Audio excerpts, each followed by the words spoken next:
Paswerteng gabi po mga ka-STL. Narito na po ang resulta ng STL Bulacan para sa araw na to, 3rd of February 7, 2026. Araw ng Sabado. Naway ang mga natayaan nyo pong mga numero kanina ay manalo nawa ngayong gabing ito, 8 PM. Kaya kunin nyo na po ang inyong mga ticket. Narito na po ang resulta.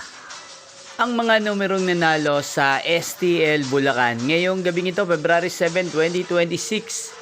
8 PM, third draw result, 19 at 39 in exact order.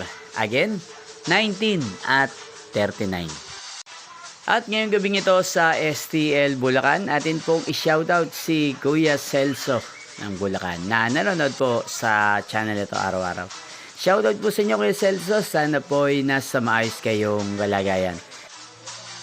Inyo pong napanood ang resulta ng STL Bulacan. Magkita-kita pong muli tayo bukas ng alas 11 ng umaga. Thank you for watching.